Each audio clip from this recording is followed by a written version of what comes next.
Ah, what a fucking age we're living in. A digital dungeon, a cyber panopticon.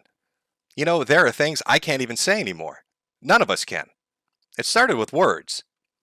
Certain no-no phrases and words that you couldn't say, and so we had to be smart about it and work our way around it with euphemisms, and memes and jokes, and substitutions, to find a way to express what we meant to say because we can't say those no-no words anymore, but it morphed, it went beyond that. It started to change, didn't it? Now it's not just words that you can't say, it's ideas or concepts that you can't even express anymore. We're being hemmed in, hawed in, wrangled, if you were. And what do we do about it? It's not much.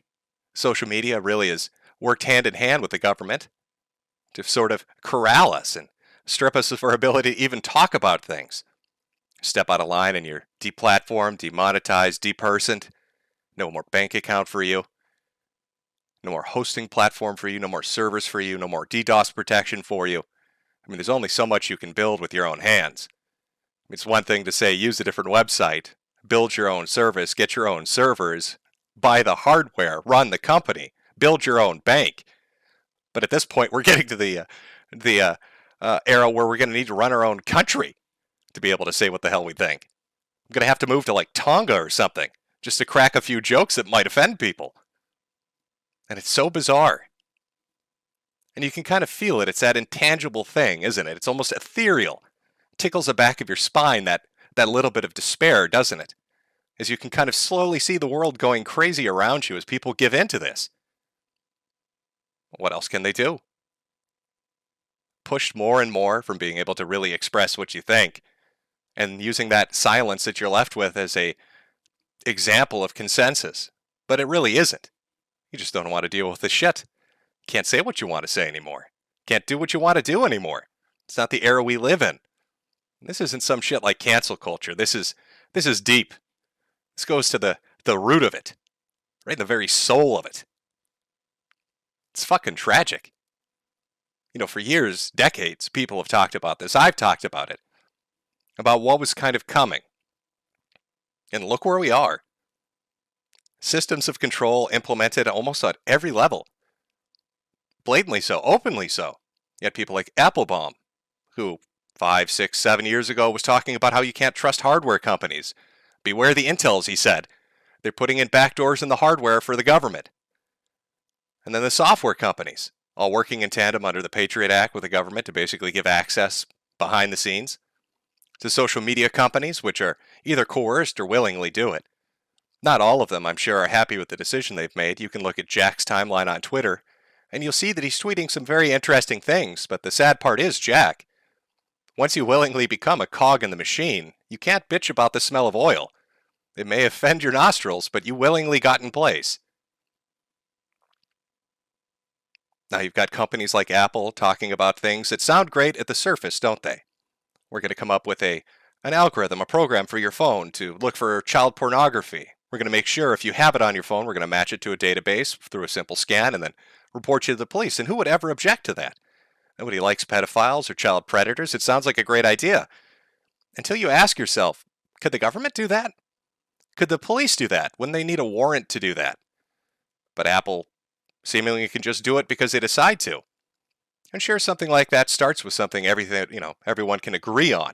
We all think it's bad, we all agree it's bad, and something should be done. But does it stop there? When you put a system of control in place, you usually want to make it appeal to people. You want to sell it to them as something that they can agree with, something they would never disagree with. Who could argue against it? But what if it changes? What if they say they want to start looking for other things? Maybe, conversations you're having.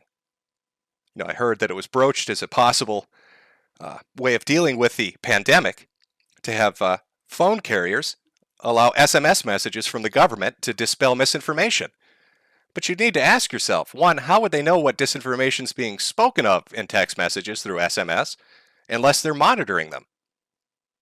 And why would they need to monitor everybody's text messages to tell you to go get a Fauci ouchie? It's insidious. It's a slow drip. It's how it's always been. And it gets worse and worse.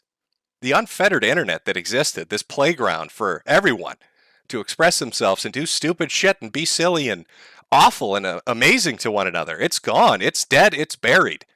It is not coming back.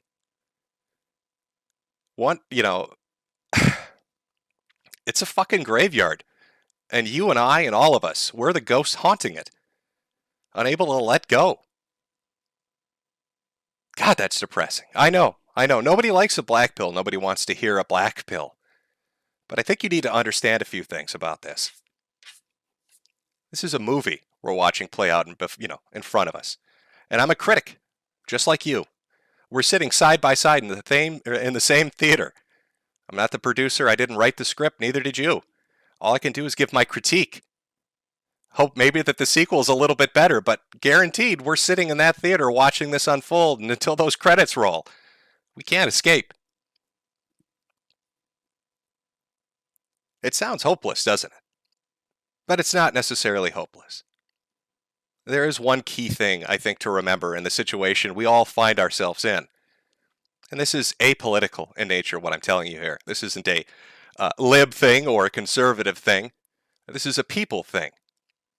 When systems are put into place to control you, when tyrants, in whatever form they may take, whether that's a oligarchy, a technocracy, a government, whatever it is, when they're on top of you, wielding their power, that power which is derived through your fear, they want you to be complacent, and maybe you're forced to be complacent.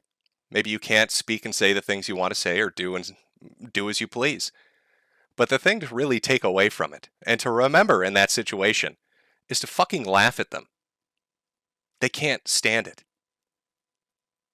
When you laugh at them, when you mock and you ridicule them, you're spitting in their face, you're slighting them in a way that they can't recover from. It's a wound deeper than a dagger. Because it takes away that precious thing that allows them to enforce that power, which is their fear, the fear they implant in you to behave.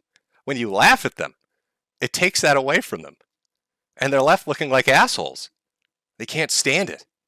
Why do you think humor was one of the first things that was attacked on the internet? Well, before politics. Humor was one of the first things they went after. Because they understand its importance and its power. And that if you laugh at them, you're much freer than they imagine you to be. So please don't mistake this as a black pill. It's just certainly my assessment of where we are, where the internet is. I remember back when the internet was young, at least from my perspective. I mean, I'm not the oldest of the old. I believe that honor belongs to Gator. But, in my time, YouTube was so much more different than it is now. Social media was so much more different than it is now.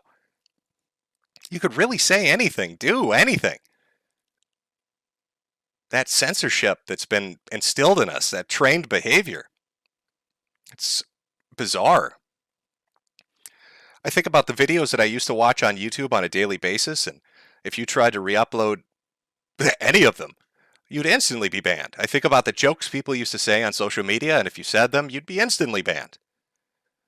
Forced to retreat into an alternative setting, to other websites that try to offer that alternative, but they're so busy trying to stab each other in the back to take the place on top of the mountain, I guess.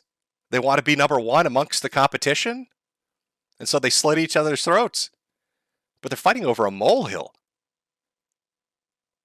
That backstabbing nature hurts them all. I wish to see them all succeed. I wish they could. Every alternative that pops up, but through one way or another, they just don't seem to be able to get that footing that they need to really launch themselves, to continue themselves, to fund themselves. That in part is due to the apparatus which exists overhead. I mean, it's not really a secret anymore that a lot of things that happen behind the scenes, and a lot of the calls that are made by financial interests. Companies like Visa and MasterCard pressuring everyone. Banks pressuring people. And so payment processors have to bend the knee. Payment platforms have to bend the knee. And then these alternative sites, how do they fund themselves? And if they do somehow squeak by, someone finds some reason to be upset or angry at them, and crushes them into the dirt. And then you're left back here on a YouTube or on a Twitter or on a Facebook with nothing really. That's the movie we're watching play out. An awful film, written by a horrible person, produced and directed by I don't know. Allow me to have a cigarette. Nice thing about having cancer is you can't really, I mean, once you got it, right? I mean, fuck, YOLO. Am I right, folks?